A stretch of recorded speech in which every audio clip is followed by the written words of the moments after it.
Good morning. Happy Friday. Welcome to your early morning intuitive guidance. I'm Dr. Bonnie Nussbaum here with some words of wisdom to start your day off well. And we have a fun little chapter today. It can have some deeper insights for you, deeper meaning, etc., but it's also fun.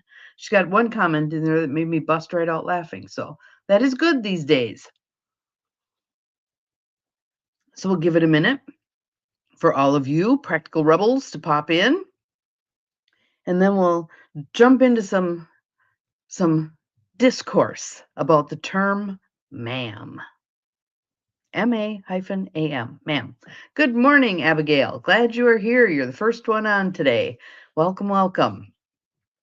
But let us start, as always, with some tapping and some breath. A little bit of tapping and some breath. In through the nose,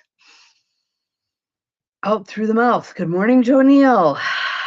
Glad you are here. In through the nose, out through the mouth. And yesterday it told me LinkedIn was having problems, but it showed up when I went to check anyway. So, hey, breathe in, breathe out, taking in life with the inhale, letting go of all that no longer serves you with the exhale. Breathing, settling in. Good morning, Nancy. Glad you're here. Looks like someone else is here on one of the platforms that doesn't show up in my comment feed, but welcome, welcome, welcome. Glad you're all here. Glad you're set for a little bit of fun with me today. So this is a cheeky chapter that should help you kind of figure out which book we're looking at already. Outrageous Openness, Letting the Divine Take the Lead by Tosha Silver. And what do I want to say about this? One thing this says is how sometimes we are different. We have different aesthetic, we have different things that please us, different things that irritate us, etc. So we'll take a little foray into that today. Good morning, Barb. Glad you're here. Yes, it says can't post comments to some destinations. Whatever. Good morning, Beth. Welcome, welcome. So, given that most of the practical rebels are on at this point, let's open our book, shall we? If you have the book and you like to follow along, in my book, it's page 189, and the chapter head is called A Ma'am Is Not What I Am. 2 quotes at the beginning. Lady Gaga, hey, baby, I was born this way. And second one is from Margaret Cho, who is, for those of you who don't know her, she's a comedian. I'm not going to die because I failed as someone else. I'd rather just succeed at being me. We had kind of talked about that before. YouTube notifies you. Well, there we go. Facebook takes its own sweet time. Amen and hallelujah. Technology. This is one of those opportunities in life, people, to roll with it as best we can, to just roll with it. Whatever, Facebook, whatever. And however this unfolds, it unfolds. When LinkedIn fails, I'm like, I'll just go in and post it manually. Would I, in the past, have gotten very wound around my axle about that stuff? Yes, because it should just work. If it says it's going to do something, it should do something. Yeah, that's kind of how that goes. So, what I'm hoping we get out of this chapter is the acknowledgement and the appreciation that different people view things in somewhat different ways, and that it doesn't make them wrong and us right, or vice versa. It's simply what pleases us and what doesn't please us, and can we speak to that more directly? And at the beginning here, she doesn't deal with it very directly, and then she turns around and actually does. So let's read the chapter and see what chimes for you. And I'd love to hear your opinion on this, because for this one doesn't bother me, but for her, cranks her up really, really well. The other day I was cruising down Haight Street when I got stopped by a 20-ish guy with long blonde dreads rustling up donations for Greenpeace. Ma'am, he ventured, want to help the whales? I shot him a stern no and kept going. Then I felt bad and decided to go back. Anybody else can relate to that? Yeah. Listen, I said as warmly as I could. If you want to get more money, maybe use a different greeting. No woman in this neighborhood will give you a dime once you call us that, meaning ma'am. Wow, he said, intrigued. No offense meant, but it's true. Only the guys are giving to me. Then he grinned. And I did have a lady say she'd take my nuts off the next time I said that. What? I laughed. And you still are? Like she's gonna take your nuts off and you're still saying ma'am? Well, I don't know any other word for older women. Do you? An all purpose miss would do. Even hey you can be quite nice. Then I smiled and handed him some bills. I've been puzzling over this ma'am thing for a while. I don't aspire to look young because that would be silly. I just look like me. I'm way past 40, yet I've always had a certain personal aesthetic. A little rock and roll, some punk, a bit of Asian influenced femi queer glamour. I don't see that changing. And with 4 planets in Aquarius, I'm as much the bohemian artsy type now as I was 30 years ago when I first fled out west. I've got spiky headed hair and usually live in skinny jeans, t-shirts, and silver jewelry. A strong yoga practice has some of me in better shape than when I smoked Camel non-filters and downed margaritas as a spiritual practice at age 25. So how can I relate to ma'am? The world is awash with women like me, straight, gay, bi, all sorts. Everyone I know detests this priggish term. I guess I don't see it that way. I see it kind of all purpose. Maybe it's the insanity that says women expire like bottles of milk. Or maybe it's the sheer sexism of the language. Men have sir covering everyone, while with women it's age based. Miss applies until some vague crossroads when you're pitched into the etymological junkyard of ma'am. Well, and we have Ms. But think about that. If you're greeting someone or trying to get someone's attention, you would say, "Sir, sir, ma'am, ma'am," but you wouldn't say, "Mrs. Hey, Mrs." or "Ms. Hey, Ms." You just don't do that, right? So the language is weird. The language is weird. She says, oddly, I don't mind the different titles for older and younger women when I leave the States. In India, I found Madame elegant and charming. In French, it sounds like a sensual verbal massage. I can even happily roll in Mexico with a senora or two.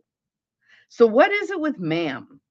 Is it just because it sounds like spam or damn or mammogram? I thought that was funny.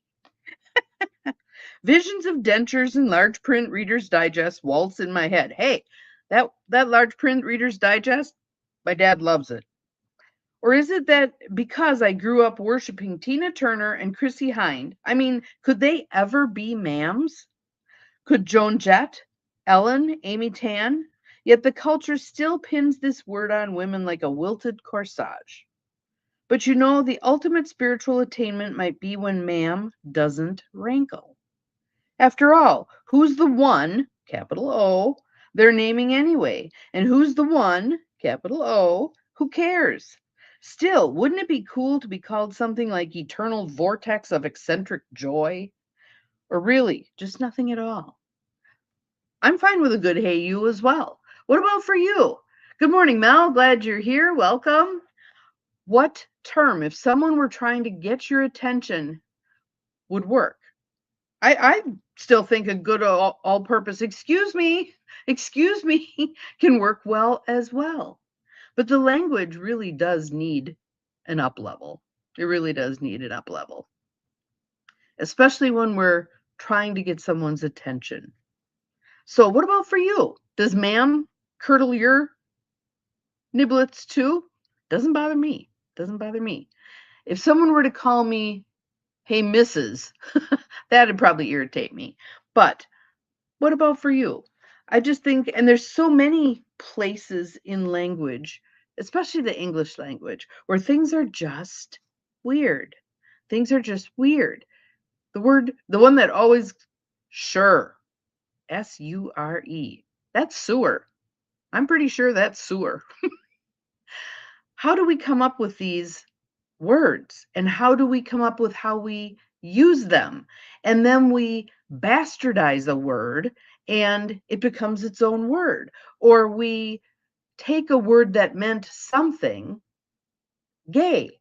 He was joyful and gay, and now it means something else. It's just it's no wonder we have the communication issues we have, right? And then if you add in a second language or a third, those people who have mastered a bazillion languages, I'm in awe of them. I can count to 10 in maybe 3 languages and then I'm shot. One of them being English. So, how do we deal with some of this language stuff? First thing, let's go back to how she managed it. She told him no, stomped off, thought better of it, and came back and gave him a little bit of a lesson. She educated him. And so we could do that for ourselves personally. I'd prefer if you called me blah, blah, blah, whatever it is. It's kind of like when somebody mispronounced your name. There was a person I worked with at one point. Her name looked like Melanie, but it was Milani. And so she was constantly having to correct people in their pronunciation. She did it kind of apologetically. And I'm like, no, no, this is your name. You get to claim it. And how you want it said is how it needs to be said. So how do you do with that stuff? If you need to correct someone on your name, or if you have I'm looking at Beth's name here. If you have a longer name, let's say you're Elizabeth, but you go by Beth. How do you educate people about that? I've had people ask me, are you a Benita? Nope, not a Benita, just Bonnie. So speaking up. There was a point in time where my sister and I looked very much alike. Less so now. But if someone called me Vicky, I got to the point where I just kind of answered and went along with it. She said she did the same thing if someone called her Bonnie. Just kind of roll with it. But we can do this. We can speak up. We can say, I'd prefer you call me X, or please feel free to call me X, whatever it is, so that it's clear. And if someone does the hey you could say, you could try excuse me. Stand up for yourself. Put yourself out there. Agree to ask for what it is that you need. All right. So, thoughts on this? I'd love to hear some thoughts on this. Does ma'am drive you up the wall across and down the other side? People call me Barb, that always bug me. Feel like there is more than one of me. Ah, Barbs. Oh, I see Barbs. Yes. Well, I have a friend whose name is Barbara Kayleen, and she goes by Kayleen. And the family still calls her, friends call you Abigail. There we go. Yes. Yeah. My friends call me Abigail, inviting that person to be a friend. That's lovely. Love that. Yeah. And for those people who insist on calling you something that isn't you, can you transcend that? Can you love them where they're at? Even if you believe the reason they're doing it is to try to irritate you. What a lovely opportunity. What a gift. Can I allow this person to be provocative with me and not get wound around my axle? Just keep moving on anyway. So, yeah, I just thought that was a fun chapter. Something for us to think about. And think about it for the other direction too. Are there people that you greet or call something that they don't want to be called? And if so, ask yourself, why am I doing this? Why am I insisting that I know better who they are than they know? Sometimes it can be our kids or our grandkids or whatever. Doesn't bother you. It shocked me the first few times. Nance, but she still does it, so I accept it. Yeah, exactly. I've had people call me Bonbon. I'm not sure how I feel about that one. Whatever, roll with it, right? I have another friend who has actually, I think I'm the third or fourth Bonnie that's been close to her in her life. And so I feel like there's times where there's Bonnie baggage because of the other Bonnies. So it's interesting. And even labels for ourselves. Dogs, right? So my sister, just got a new dog, and it came with a god awful name because shelters run out of names for dogs. One of my thoughts is just name them all Buddy. Call it good because people are probably going to rename it when they get it anyway, right? So um they picked a name out, Ziggy. I can say Ziggy. I know that one. And then they decided they were going to rename the dog from Ziggy to Carrie sent me a text message saying there's a movement afoot to rename the dog. And it ended up being, I have to look because this was so funny. Vicky and I have been laughing about this for days. Oops, wait, that's the wrong one. Right here.